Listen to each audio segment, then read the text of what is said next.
Assalamualaikum warahmatullahi wabarakatuh. Selamat datang di materi kedua, pertemuan kedua psikologi kognitif. Kali ini saya akan menjelaskan terkait dengan proses berpikir.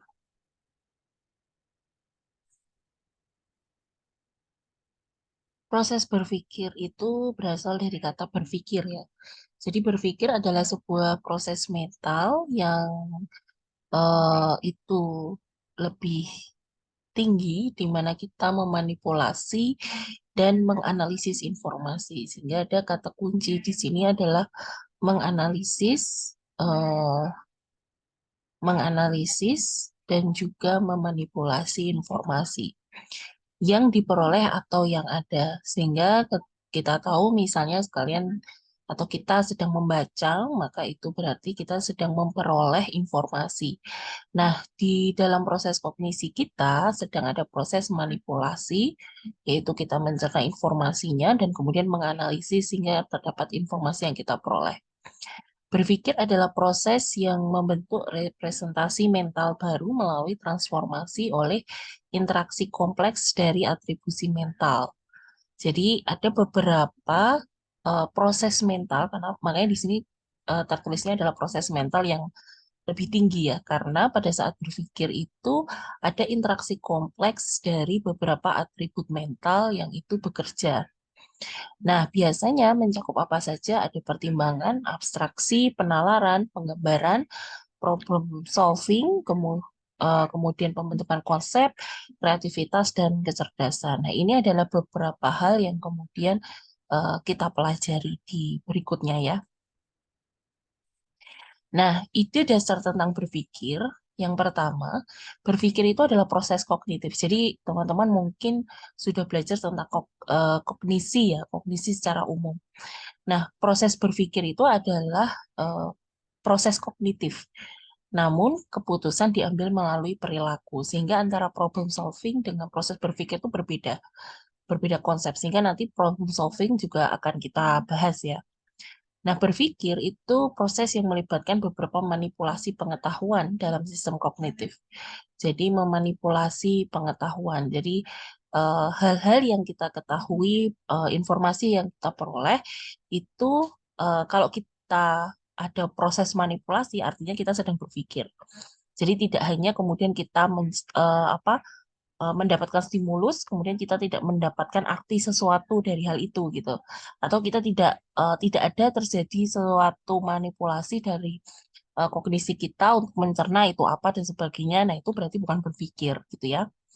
Berpikir itu bersifat langsung ya. Jadi kalau kalian bayangkan proses membaca ya, kalian membaca sesuatu informasi entah itu dari buku atau dari internet, kemudian pada saat itu juga kalian akan mendapatkan informasi ya pada saat itu juga. Jadi tidak perlu menunggu 1 menit, 2 menit, 3 menit, atau pada saat kalian melihat video ini kalian akan langsung mendapatkan informasi sesuatu. Sehingga berpikir itu sifatnya langsung ya. Bahkan pada saat kalian melihat video ini, mungkin beberapa di antara kalian langsung mengerti, atau beberapa di antara kalian perlu sepersekian detik untuk memanipulasi pikiran kalian sehingga kalian mendapatkan pengetahuan yang diinginkan. Nah, lalu setelah kalian mendapatkan itu, kalian akan menghasilkan perilaku yang kemudian memecahkan masalah atau langsung menuju pada solusi. Sehingga perilaku yang dimaksud ini tidak kemudian bentuk perilaku yang kompleks, tapi misalnya contohnya kalian eh, apa pada saat melihat video ini kemudian kalian berusaha misalnya melakukan ingatan terhadap proses-proses informasi yang lalu gitu, atau kemudian kalian mengambil apa namanya mengambil catatan, kalian menulis catatan-catatan kecil, memo-memo kecil untuk mengingat apa yang saya katakan, atau kemudian kalian apa berusaha untuk mengcapture, men-screenshot apa yang sedang saya jelaskan. Itu adalah bentuk perilaku yang tidak harus kompleks, yang itu tujuannya dalam memecahkan masalah kalian, karena kalian dari proses manipulasi itu kalian merasa bahwa kok saya nggak paham ya dengan apa yang dijelaskan, misalnya demikian. Jadi proses berpikir itu sifatnya langsung dan menghasilkan perilaku yang memecahkan masalah atau langsung pada solusi. Nah, ada hal penting ya dalam proses berpikir yang itu kemudian disebut dengan mental image. Nah, misalkan bayangkan sekarang teman-teman sedang berdiri di depan Menara Eiffel. Nah, proses membayangkan itu sebenarnya membentuk citra visual. Sekarang kalau coba kalian pejamkan mata, kemudian kalian membayangkan sedang melihat Menara Eiffel di depan kalian. Nah, pada saat membayangkan, kalian itu sedang membentuk citra visual, sehingga kalian mencoba melihat melalui mata pikiran seperti cara kita melihat gambar. Sehingga sebenarnya itu tidak ada, tetapi kalian berusaha membayangkan, membentuk citra visual di dalam kognisi kalian, sehingga kalian seperti melihat gambar tersebut di dalam kognisi kalian. Nah, pada saat melakukan itu, sebagian besar kita akan membentuk dan menggunakan gambaran mental, yaitu disebut dengan mental image. Jadi, gambar adalah representasi mental dari pengalaman indrawi. Jadi dapat digunakan untuk membedakan benda, tempat, dan peristiwa. Jadi ketika kalian membayangkan, kalian menemukan visual, citra visual. Nah, gambar yang kalian bayangkan itu adalah sebenarnya representasi mental dari pengalaman indrawi. Contohnya, mungkin ada beberapa dari kalian pernah melihatnya di film. Kalian melihatnya melalui mata, melihatnya melalui mungkin audio ya, pendengaran, sehingga kalian bisa membayangkan, oh seperti apa sih di Paris itu gitu. Sehingga seperti apa sih suasana di Menara Eiffel, atau beberapa di antara kalian melihatnya atau membuat citra visualnya itu berdasarkan omongan orang lain yang pernah ke sana misalnya. Atau kemudian kalian pernah ada yang ke sana, kemudian membayangkan seperti apa Menara Eiffel. Sehingga gambar atau eh, mental image yang satu orang dengan orang lain itu pasti berbeda karena proses pengalaman indrawinya juga berbeda. Sehingga mental image ini adalah pada saat membayangkan itu kalian sedang melakukan mental image. Nah, yang berikutnya proses berpikir yang penting. Jadi tadi ada eh, ini ya, jadi ada kita bicara soal eh, pengabstrakan, penalaran, penggambaran dan sebagainya ya. Nah, ini yang pertama tadi mental image. Kemudian soal pembuatan konsep. Nah, apa sih konsep itu gitu? Ini juga bagian dari proses berpikir ya, seperti yang di sini. Jadi berpikir itu adalah interaksi kompleks dari beberapa atribusi mental. Nah, yang pertama adalah mental image. Kemudian yang kedua adalah konsep, pembentukan konsep. Nah, konsep itu apa? Konsep itu adalah penggambaran mental, ide, atau proses. Jadi konsep didefinisikan dalam ciri-cirinya. Ciri-ciri yang digunakan adalah karakteristik suatu objek atau kejadian yang juga merupakan karakteristik objek atau kejadian lain. Dari sudut pandang kognitif, dasar untuk menerima sebuah karakteristik sebagai dasar adalah subjektif. Determinasi ciri kritis sebuah objek atau ide adalah penggunaan sesuai dengan keadaan. Jadi yang dimaksud dengan konsep itu adalah karakteristik ya, karakteristik dari sesuatu. Nah, penggambarannya ini biasanya subjektif gitu ya. Kecuali kita bicara konsep ilmiah, nah itu beda cerita. Tapi kalau kita bicara konsep, contoh misalnya kebahagiaan. Kebahagiaan bagi orang satu dengan yang lain itu berbeda. Ukurannya, tolak tolak ukurnya. Karena karakteristik kebahagiaan antara satu orang dengan yang lain berbeda. Ada beberapa yang menganggap bahwa ketika sudah mendapatkan uang 50.000 itu sudah bahagia, happy. Tapi ada yang harus mendapatkan uang 500.000 baru bahagia. Sehingga konsep karakteristik kebahagiaan itu sifatnya subjektif. Ini termasuk dalam pembentukan konsep. Nah, pada saat mengatakan bahwa saya dapat 100.000 itu bahagia, ada proses berpikir di sana. Apakah 100.000 ini ada proses misalnya mental image, apakah 100.000 ini mampu menghidupi saya dalam waktu 1 hari? Misalnya demikian. Apakah itu membuat saya bahagia? Apakah penghidupan 1 hari dengan 100.000 itu membuat saya bahagia dan sebagainya? Ada proses berpikir yang diterima, termasuk yang 500.000, sehingga karakteristik tentang kebahagiaan itu berbeda antara satu orang dengan yang lainnya. Misalnya begitu. Misalnya terkait dengan uang 100 dan 500.000. Nah, mengapa kita butuh konsep? Karena pembentukan konsep itu membantu kita mengatur pengetahuan kita sehingga kapanpun kita perlu mengakses pengetahuan kita, kita dapat melakukannya dengan lebih sedikit waktu dan usaha. Nah, ini jadi konsep itu akan membantu kita untuk mengakses pengetahuan kita. Jadi yang kembali ke contoh tadi ya terkait dengan 100.000 dan 500.000 bahagia atau tidak, maka ketika orang misalnya ada orang lain bertanya apakah kamu saat ini bahagia, di kita sudah punya konsep bahwa saya itu bahagia kalau seperti ini. Maka ketika ditanya dia akan bisa langsung menjawab ya atau tidak.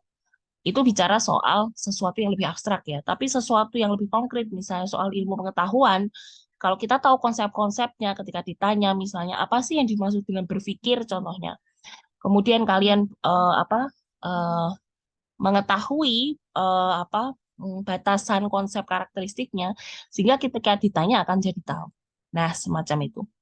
Sebagian besar konsep yang digunakan untuk hal yang tidak jelas atau ambigu. Hal yang masih kabur, tumpang tindih satu sama lain, dan seringkali tidak terdefinisi dengan baik. Apabila hal ini terjadi, maka cara menyelesaikan adalah dengan membuat model atau prototip. Ya, eh salah satu tokoh ya, Ross ya, dia berpendapat bahwa dalam mempertimbangkan bagaimana orang berpikir tentang konsep, prototip sering terlibat dalam kehidupan nyata. Dalam penconcokan prototip, orang memutuskan apakah suatu item adalah anggota dari suatu kategori dengan membandingkannya dengan item yang paling khas dari kategori tersebut. Sehingga kalau kita tahu bahwa orang ketika bicara soal konsep, maka kemudian ada beberapa, misalnya konsep yang ambigu ya, apa itu tadi misalnya contoh kebahagiaan, maka tadi prototip ke kepemilikan uang 100 atau 500 itu menjadi salah satu prototipnya. Nah, tapi kemudian orang kemudian akan mencocokkan apa prototip ini berlaku untuk orang lain dan tidak. Karena kepemilikan uang belum tentu bermakna kebahagiaan. Bisa jadi yang dimaksud kebahagiaan adalah kepemilikan keluarga. Sehingga membandingkan antara satu dengan yang lainnya. Sehingga mana sih yang paling khas terhadap kebahagiaan. Itu contoh ya. Nah, ini teori asosiasi dalam membutuhkan konsep. Maaf ya, saya sedang batuk. Prinsip asosiasi mendalilkan bahwa pembelajaran konsep adalah hasil dari pertama reinforcement, merupakan pasangan tepat dari sebuah stimulus dengan respon yang mengidentifikasinya sebagai sebuah konsep. Kemudian non-penguatan merupakan pasangan yang tidak tepat dari sebuah stimulus dengan respon untuk mengidentifikasi sebagai konsep. Nah, ini contohnya reinforcement tadi ya. Jadi kata uang dan keluarga itu menjadi reinforcement atau pasangan dari kebahagiaan sehingga orang akan lebih mudah untuk mengidentifikasi apakah dia bahagia atau tidak. Non penguatannya misalnya pasangan tidak itu kesedihan. Maka orang akan tahu bahwa konsep kesedihan itu berbeda dengan kebahagiaan. Kalian tidak akan kemudian membuat non penguatan dari kebahagiaan itu adalah kegembiraan. Misalnya demikian. Atau kebahagiaan itu adalah senyuman. Itu adalah menguatkan. Sehingga itu menunjukkan bahwa bagaimana sih kemudian teori asosiasi ini bekerja dalam membentuk sebuah konsep. Sehingga dari situ akan kelihatan, makin kelihatan bahwa kebahagiaan itu, konsep kebahagiaan itu batasannya sampai mana, dari mana sampai mana. Dengan teori asosiasi tadi ya, baik yang menguatkan ataupun yang tidak menguatkan. Nah, apa saja bahasan dalam berpikir yang akan kita bahas adalah terkait dengan problem solving, penalaran, pengambilan keputusan, kreativitas, dan juga bahasa. Ini beberapa yang akan kita bahas ya. Nah, kreativitas dulu kita bahas. Kreativitas adalah suatu aktivitas kognitif yang itu menghasilkan suatu pandangan baru mengenai suatu bentuk permasalahan dan tidak dibatasi pada hasil yang pragmatis. Jadi, kreativitas itu adalah bentuk aktivitas kognitif ya. Jadi kreativitas kalau perilakunya kreatif ya. Kalau kreativitas sendiri itu adalah aktivitas kognitif yang menghasilkan pandangan baru tentang suatu permasalahan. Jadi tidak dibatasi atas pragmatis. Pragmatis itu mudahnya ya, mudahnya atau kegunaannya. Konsep kreativitas sehari-hari ini tercermin dalam proses berpikir dan pemecahan masalah, berbeda dengan kreativitas bakat khusus yang terlihat pada pencapaian kreatif. Jadi eh, konsep kreativitas yang kita pelajari di sini adalah terkait dengan kreativitas dalam problem solving ya. Orang misalnya tiketnya habis, jadi dia mau berangkat ke Surabaya misalnya, tapi kehabisan kereta gitu. Padahal dia harus berangkat hari itu juga. Proses pemecahan masalah dia itu akan bermacam-macam. Apakah dia akan beli tiket baru? Apakah dia akan menunda pekerjaannya di Surabaya? Apakah dia kemudian akan meminta penggantian orang dari yang ada di Surabaya sana, atau dia kemudian menggunakan bis, atau dia mungkin menggunakan pesawat baling-baling? Itu beberapa metode pemecahan masalah yang tersedia untuk dia. Nah, mana yang dia pilih itu tergantung dari kreativitas masing-masing. Jadi kreativitas di sini yang dimaksud adalah terkait dengan problem solving ya. Jadi beda dengan misalnya orang gambar dan sebagainya, oh dia kreatif dan sebagainya. Bukan ya, ini bukan kita bukan bicara di sana. Nah, sifat pemikiran kreatif dibedakan dari jenis pemikiran lain berdasarkan pada fakta bahwa pemikiran ini melibatkan pertama produksi ide atau solusi baru, kemudian orisinalitas untuk masalah, sehingga kreativitas itu sekali lagi di sini terkait dengan problem solving, yaitu bicara soal apakah ada solusi baru atau dan orisinalitas ya. Pemikiran kreatif umumnya juga dicirikan oleh apa yang disebut dengan Brenner sebagai kejutan efektif. Jika produk atau idenya tidak biasa, tanggapan sebagian besar orang yang mengalaminya adalah kejutan instan atau keterkejutan.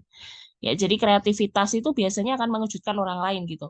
Jadi contoh misalnya tadi ya dia kehabisan tiket ke Surabaya, mungkin orang yang ada di Surabaya itu mungkin eh, menyadari bahwa setiap orang ketika ketinggalan kereta, ya mereka akan membatalkan gitu kan, atau dia akan menunggu kereta selanjutnya.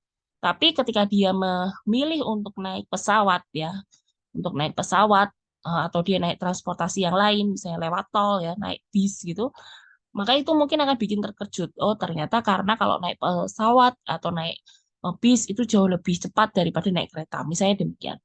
Nah, itu bentuk keterkejutan itu yang kemudian disebut dengan kreatif. Jadi ada unsur kreatif di sana. Kriteria penting lainnya dari ciri pemikiran kreatif adalah kesesuaian dengan konteks. Nah, sesuai atau enggak. Nah, peneliti cenderung bahwa setuju berpikir kreatif itu kalau berorientasi pada realitas, sesuai, konstruktif, dan diinginkan secara sosial. Ya, jadi cocok enggak gitu, sesuai enggak, konstruktif enggak. Jangan-jangan kalau naik bis malah tambah lama. Nah, itu berarti bukan konstruktif ya. Sesuai realitas enggak gitu. Dia mau naik pesawat padahal dari bandara 2 jam. Nah, itu kan nggak sesuai realitas gitu. Sesuai atau enggak gitu. Diinginkan secara sosial atau enggak. Nah, itu ya. Itu bicara soal kreativitas. Nah, tahapan proses kreatif menurut sejarah kognitif dari Walsh itu ada persiapan, inkubasi, iluminasi, dan verifikasi. Persiapan ya. Persiapan dulu yaitu memformulasikan suatu masalah dan membuat usaha awal untuk memecahkannya. Jadi seluruh perjalanan kehidupan termasuk pengalaman pada masa anak-anak dapat menjadi bagian dari persiapan ya. Jadi orang kreatif itu makanya biasanya juga masa kanak-kanak ya, masa kanak-kanak dalam perkembangannya pasti akan berkaitan. Hal umum dalam biografi orang terkenal menunjukkan bahwa masa kanak-kanak ide pengetahuan selalu berkembang, serta pemikiran bersifat sementara dalam bidang tertentu pun selalu diterapkan. Ide awal ini akan menentukan masa depan orang kreatif ya. Jadi sekali lagi bahwa kreativitas itu juga dibentuk sejak masa kecil ya. Kemudian inkubasi masa di mana tidak ada usaha yang dilakukan secara langsung untuk memecahkan masalah dan perhatian diarahkan pada hal lainnya. Jadi membebaskan pikiran melelahkan akibat proses pemecahan masalah. Jadi ini akan membantu proses kreatif karena sebenarnya sering memecahkan masalah tanpa kita sadari. Jadi misalnya misalnya ini contohnya gini ya. Tadi hmm, terlambat ya, terlambat kereta tadi. Kemudian yang kita lakukan adalah atau misal gini kemarin aja. Jadi misalnya saya tidak bisa menghadiri pertemuan kedua karena saya harus ke Kupang, maka yang saya lakukan adalah membuat video pembelajaran. Jadi artinya saya membuat solusi termasuk sekaligus saya membuat kalian mendapatkan rekaman atas penjelasan materi saya. Sehingga itu akan membantu kalian ketika kalian ingin merecall kembali materi ini. Nah, itu yang disebut dengan menyelesaikan masalah melalui pemecahan masalah yang lain. Itu ya. Jadi pemecahan masalah lain, bagaimana sih kalian bisa merecall dan sebagainya. Oh, saya memberikan video pembelajaran, artinya itu saya memecahkan masalah dengan memecahkan masalah yang lain. Kemudian pencerahan itu adalah insight ya, adalah pemahaman yang mendalam dari masalah. Tahap inkubasi tidak selalu memicu terjadinya pencerahan ya. Pada saat iluminasi pencerahan terjadi, jalan terang menuju permasalahan mulai terbuka. Jadi kalian pasti pernah mengalami lah, melalui sebuah masalah, tiba-tiba dapat pencerahan. Oh ya udah, saya gini aja gitu. Nah biasanya pencerahan itu memang ya tidak selalu terjadi karena iluminasi ya. Sorry, tidak selalu terjadi karena inkubasi ya. Jadi kadang-kadang memang begitu aja muncul gitu. Insight itu kan tidak bisa di apa ya istilahnya, tidak bisa eh, dipersiapkan gitu ya. Jadi memang tidak selalu pada proses inkubasi. Pasti kalian pernah mengalami bahwa tiba-tiba kalian mendapatkan insight, oh harus gini gitu ya. Nah, semacam itu. Verifikasi menguji pemahaman yang telah didapatkan dan membuat solusi. Jadi menguji suatu hasil kreativitas ini bisa bermanfaat nggak sih, legitimasinya seperti apa. Ya, jadi ini cenderung kayak proses penilaian atas eh, eh, pemecahan masalah yang kita lakukan. Nah, selalu biasanya kreativitas itu dikaitkan dengan functional fixedness ya. Jadi functional fixedness itu biasanya menghambat proses pemecahan masalah dan menghambat kreativitas. Kenapa? Functional fixedness itu adalah suatu pandangan di mana orang itu cenderung melakukan hal yang sama dari waktu ke waktu, punya pemikiran yang sama ya. Jadi tidak kreatif lah. Sedangkan orang kreatif itu selalu melihat adanya suatu hubungan yang unik dari beberapa hal yang nampaknya tidak saling berhubungan. Contoh dari functional fixedness misalnya, kalau nggak jadi PNS, hidupmu nggak akan bahagia. Itu adalah functional fixedness. Contoh ya, contoh functional fixedness. Akhirnya sepanjang hidupnya dia akan mendorong dirinya untuk menjadi PNS.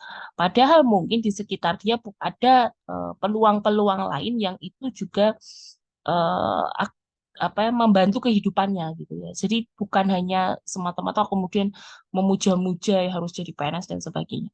Nah, itu contoh dari functional fixedness. Contoh lagi misalnya, kamu kalau nggak kuliah di sini atau jurusan ini, kamu nggak akan sukses. Nah, itu juga functional fixedness. Akhirnya kalau kita punya pikiran bahwa kalau kita orang yang functional fixedness, maka kita akan cenderung mempercayai itu dan kemudian terlalu terpaku, terlalu kemudian merasa salah jurusan. Kalau dia misalnya punya functional fixedness bara, oh jurusan A itu yang bikin sukses. Maka ketika dia masuk jurusan B, dia akan merasa menjadi orang gagal, dia akan merasa salah jurusan, dia akan merasa terkekang, tidak bisa ngapa-ngapain dan sebagainya. Sehingga dia akan menutup diri pada peluang-peluang yang ada di sekitarnya. Nah, itu sehingga functional fixedness itu berkebalikan dengan kreativitas. Jadi harus hati-hati. Jadi kalau teman-teman di sini mungkin merasa punya functional fixedness, coba dihilangkan, kemudian membuka mata lebar-lebar, jangan pakai kacamata kuda, lihat sekelilingnya pasti ada peluang. Nah, jadi peluang atas pemecahan masalah apapun yang kalian hadapi itu disebut dengan kreativitas. Nah, teori investasi dari kreativitas, apabila suatu ide sudah berkembang dan berhasil, dan kemudian banyak orang yang meniru, maka kita tidak dapat mengatakan bahwa orang-orang yang hanya ikutan itu sebagai orang yang kreatif, ya. Orang yang kreatif adalah orang yang pertama kali, selalu, yang namanya inventor itu yang namanya kreatif. Beda dengan follower, ya. Jadi orang kreatif itu adalah orang yang pertama kali tertantang dan mencoba dan kemudian menghasilkan sesuatu yang baru. Pada umumnya orang kreatif akan menjual dengan harga tinggi, yang berarti ketika suatu ide itu jadi sebuah tren, maka yang lain itu akan menjadi follower. Nah, atribut kreativitas berdasarkan pendekatan multivariat itu apa saja ya dari Steinberg ya. Ada proses intelijensi, ada gaya intelektual, ada pengetahuan, kepribadian, motivasi, dan konteks lingkungan. Jadi sangat sulit untuk membuat keenam atribut itu bekerja secara bersamaan. Jadi keenam atribut cenderung dilihat sebagai investasi portofolio yang dapat dilihat dalam dunia bisnis dan perusahaan. Keenam atribut ini dapat dikomunikasikan dengan tindakan kreatif di segala bidang dalam kehidupan dan lingkungan intelektual seperti sekolah, keluarga yang mempunyai peran penting terhadap kreativitas. Jadi teori kreativitas dari Steinberg memaparkan spesifikasi masing-masing atribut secara lengkap yang dapat dipelajari secara analitikal maupun longitudinal.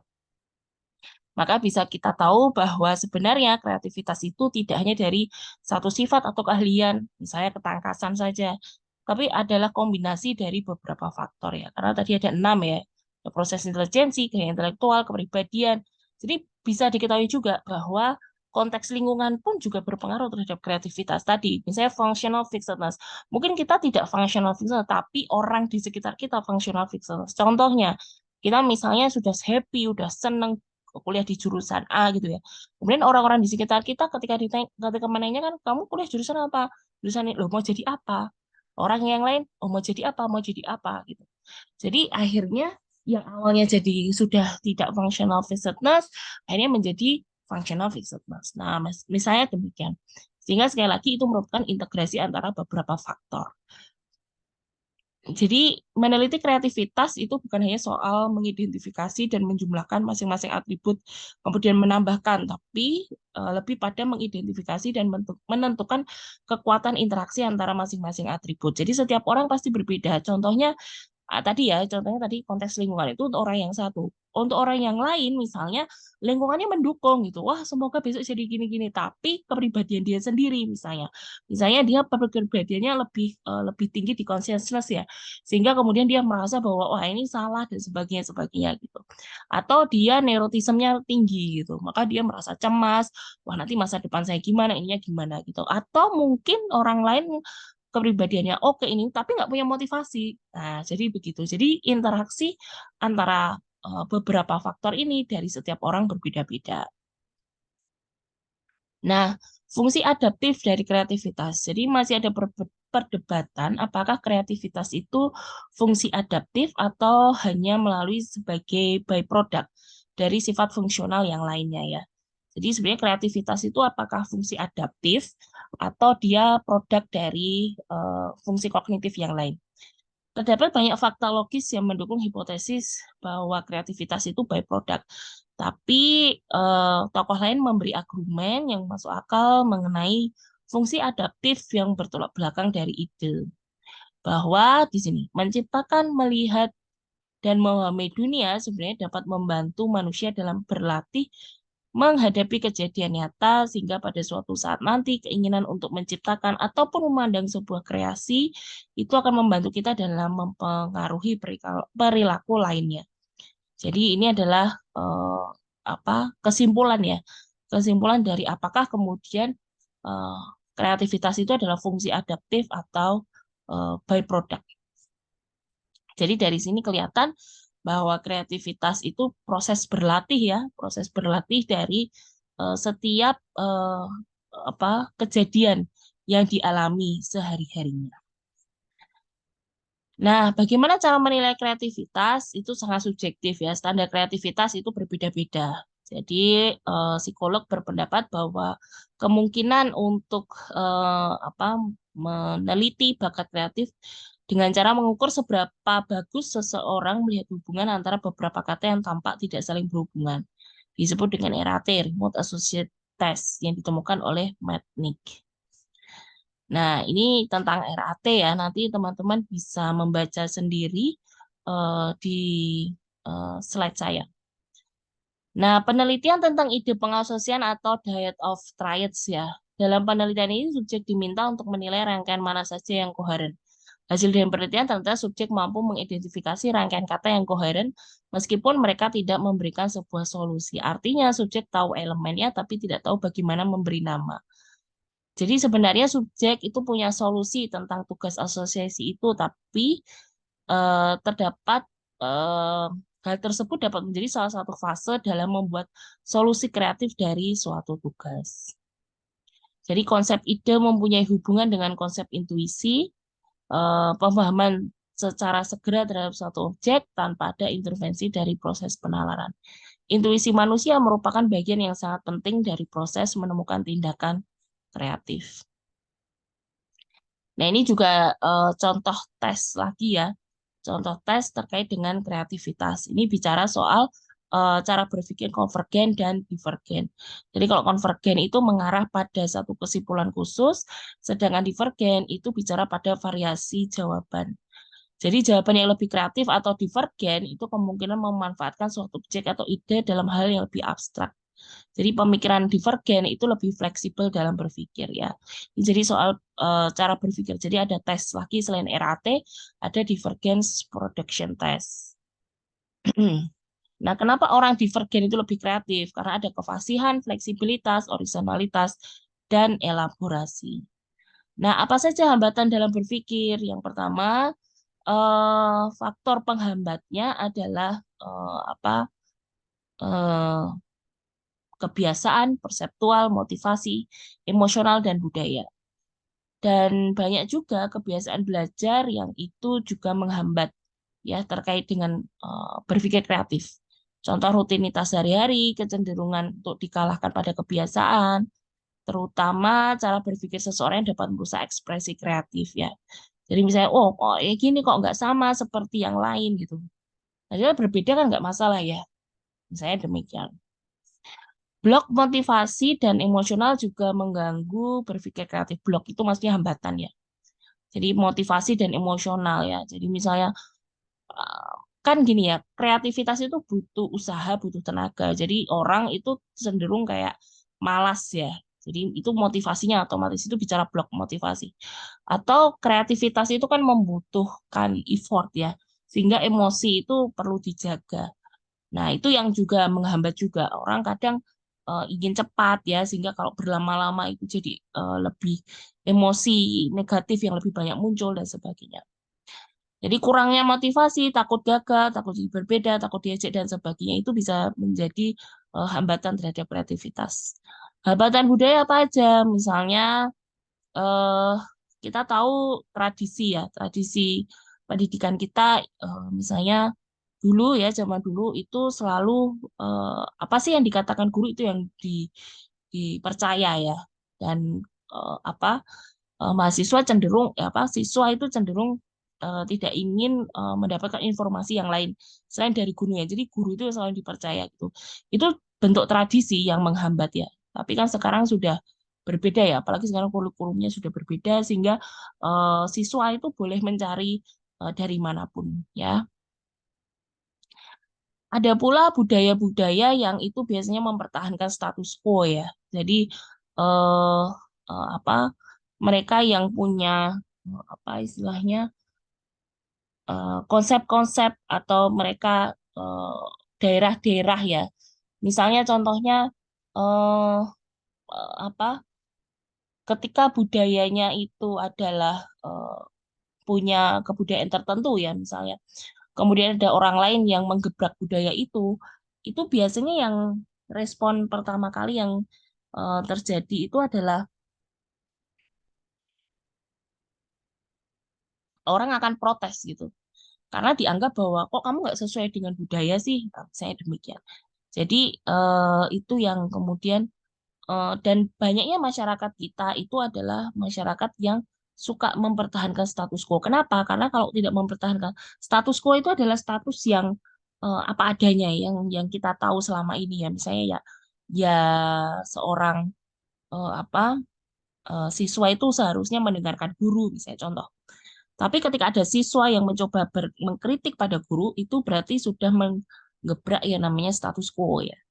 Nah, biasanya itu akan menimbulkan kegentingan, ya, karena orang itu cenderung akan mempertahankan status quo. Nah, padahal status quo itu jika dipertahankan, gitu ya, itu tadi yang saya bilang functional fixedness.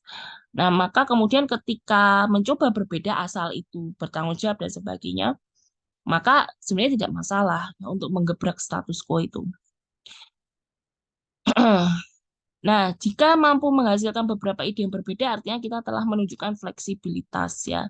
Kefasihan dapat mempermudah proses pemecahan masalah, tetapi terkadang kefasihan tidak menghasilkan solusi dan hanya membuang waktu saja. Nah, bagaimana cara mengajarkan kreativitas? Jadi tergantung bagaimana kreativitas itu didefinisikan. Jadi kita bisa mengajarkan misalnya di kelas kita mengajarkan untuk bertanya, mengajarkan untuk silakan mencari di apa buku lain yang kalian ketahui. Kemudian silakan membuat atau mencatat sesuai dengan yang kalian inginkan, gitu. Atau mencoba membuka diskusi, bagaimana menurut kalian, apa itu kreativitas dan sebagainya, misalnya demikian. Jadi ekspresi pemikiran kreatif itu bisa bervariasi dari satu dengan yang lain. Faktor keturunan juga penting ya, sejauh mana seorang itu bisa menjadi kreatif, dan faktor lingkungan akan memfasilitasi. Nah, cara meningkatkan kreativitas menurut Hayes yaitu mengembangkan pengetahuan dasar, menciptakan atmosfer yang tepat, ya, misalnya brainstorming, ngomong ngobrol ya dengan orang lain, mencari analogi, misalnya meninjau kembali masalah yang hampir sama. Oh, kalau dulu ada sih masalah seperti ini, lalu apa yang dilakukan gitu. Itu beberapa contoh untuk meningkatkan kreativitas. Demikian dari saya. Jika ada pertanyaan, bisa kemudian nanti dikirimkan melalui email ya, email yang sama. Terima kasih atas perhatiannya. Semoga bermanfaat. Assalamualaikum warahmatullahi wabarakatuh.